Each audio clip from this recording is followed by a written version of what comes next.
What's up, guys? Welcome back to the latest edition of Terrible Town Tuesday. Again, your host, SimFBallCritic, and we're going to jump right into this, man. Listen, as you can see in the background, I'm out of town, but man, I was definitely wanted to still come through and give something, present something. You guys have been growing accustomed to seeing it on Tuesday, so just wanted to drop something. This will be a really quick video. Really don't have a lot to talk about today, so we're just going to address the one topic in regards to Ben Roethlisberger and Mason Rudolph. Now, before we do that, I did want to actually talk about really quick Martavis Bryant. Kevin Colbert did actually go into detail a little bit in regards to why they did decide to go ahead and let Martavis Bryant go and trade. He basically says, and I quote, he says, moving forward with Antonio and Juju, chances are that Martavis would not sign with us once he becomes a free agent.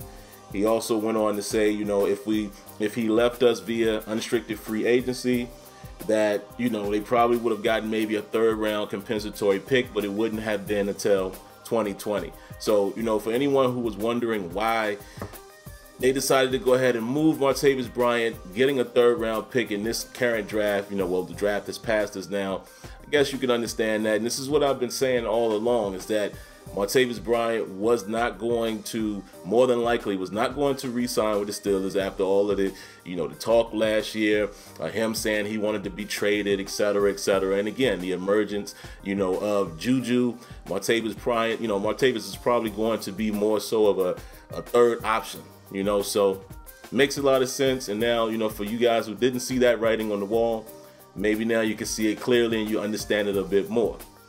Now, really quick, man, before I get out of here, let's talk about Ben Roethlisberger, man.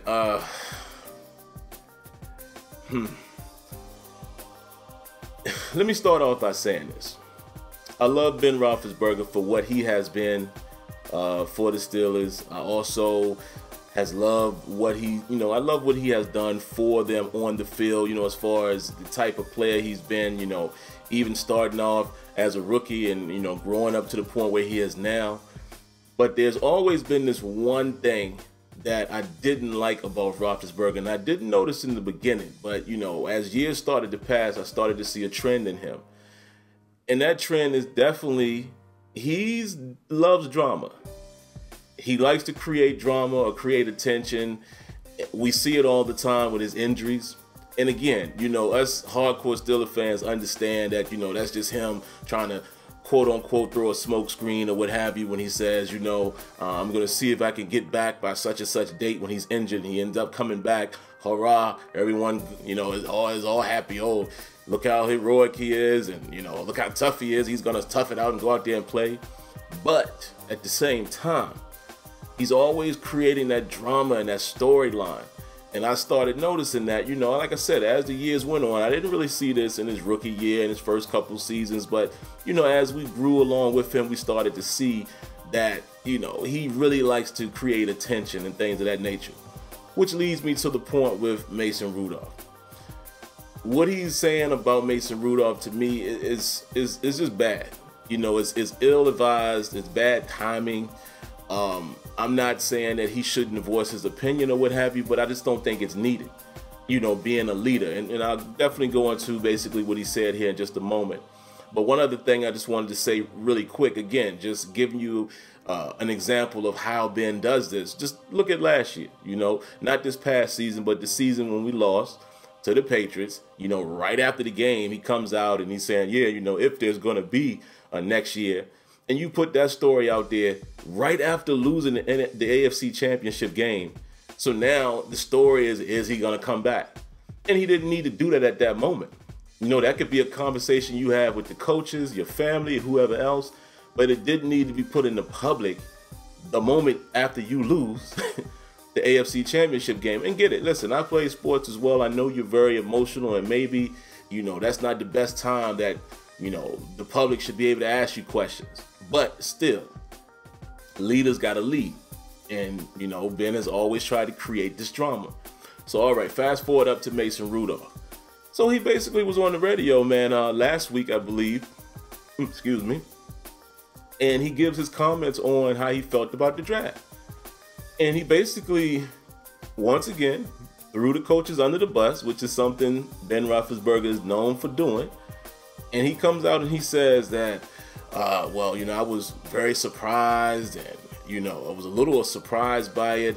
I've already advised them that I would like to play, 3 to 5 more years. So now he's saying 3 to 5. Whereas, remember, last season when we lost to Jacksonville, what did he say? He's looking to play 2 to 3 years, right?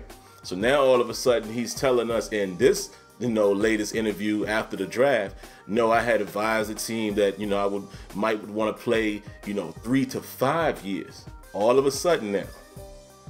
And again, it's not the point that he shouldn't be competitive. It's not that.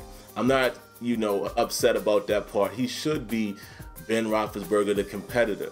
But at the same time, to me, it just looks a little petty. Like, why wouldn't you understand why the Steelers would not, why wouldn't they draft a quarterback if they're thinking you're going to be there about 3 years? Maybe this guy is the future. He can learn from you.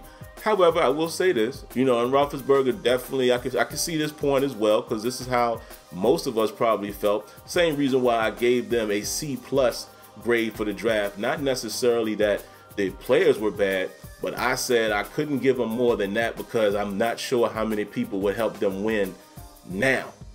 So then Ben tried to, say that was really, the leg he was standing on is the fact that it doesn't necessarily help us win right now to draft a quarterback, which I absolutely agree.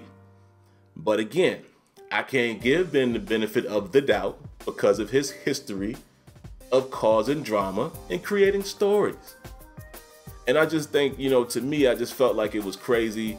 That's something that can be in-house, man. When you put it out the way you did on the radio, it comes off very, petty. And you put Mason Rudolph in a situation where when they asked him about it, he has to clean it up himself and say, if I was him, I would probably say the same thing in that position. The PC answer. But to me, even with that, now how does this young rookie look at you now coming into the fold? Because he's obviously going to make the team. Instead of him being more of a mentor, he's already going to come into it looking at it like, this guy doesn't really want me here. And I just think, that friction that's created is unnecessary. It's probably going to end up being, it could be, I don't know this for sure. But let's think about, how the Brett Favre and Aaron Rodgers relationship, how that situation played out. You see what I'm saying? Like, they wasn't really buddy-buddy. But again, I'm not discrediting Ben for giving his opinion. I respect every man's opinion. I'm not, discrediting him or, being upset with him about, basically just feeling like I still can play and I want to play longer. Great. But the only thing that I don't like is I don't feel like some of these conversations need to be had in the public. That should be in-house stuff. It reflects and it comes off to me very catty, you know what I'm saying? And it very, very drama written. And I just don't think it was necessary to do that, man. And like, like I would say over and over and over again, you are the starter. It's not like Mason Rudolph is coming in there to challenge you. You will be the man until you retire. Kevin Colbert has even said as much. As long as 7 is on the team, he's playing. You see what I'm saying? So I don't get that comment. And again, I can agree with him saying, how does that help us now? But that's the part too that I don't like, how he continues to throw coaches under the bus publicly. I just think you create a divide. Now, whether he's right or wrong, we could all, agree or disagree, whichever. I'm not questioning whether he's right about that. Even, in the situation in the Patriots game when he came out and said, oh, we didn't have a play ready and blah, blah, blah. But then, Todd Haley said they did have a play ready. We saw the audio from Tomlin saying, hey, make sure a play is ready. Cool. My point is, Ben continues to put stories out and deflects things off of him and throws the coaches under the bus. He's done this numerous times. And I'm just sick and tired of it, man. I'm sick and tired of it. I don't think it was necessary in this case for the up-and-coming rookie quarterback in Mason Rudolph. Not a good way to get off, man. Get off the ground before you pretty much probably haven't even met the guy yet. But we'll see. We'll see. You know I'm just jumping to conclusion. I'm just reacting to what was stated. I don't know what's going to happen behind those walls, but just my quick thoughts on it. All right, so like I said, guys, I'm out of town, man. So I wanted to, at first I was going to skip this week, but I was like, nope, I owe it to you guys to at least have something available for you to hear and see on Tuesday. So I did this quick impromptu Terrible Town Tuesday, and hopefully it sparked some good conversation, man. Let me hear what you guys think in the comments, man, one way or another. I love those comments, man. You guys be writing books sometimes in the comment section with good material, so it's definitely a good read for me, and I like responding back. So definitely let me know your thoughts on this particular situation or anything else you wanted to talk about, or let's say anything you might want me to cover next week. Want to give you guys that opportunity as well. If there's anything that you want me to discuss that I may not have, bring it to my attention and I will address it the best I can in the following episode. All right, so if you haven't already, man, make sure you subscribe. Hit that notification button so you know when the next video is available. And I promise, man, it'll never hurt you to hit that like button. All right, that'll do it for now, but we'll catch you the next time on Terrible Town Tuesday. Peace.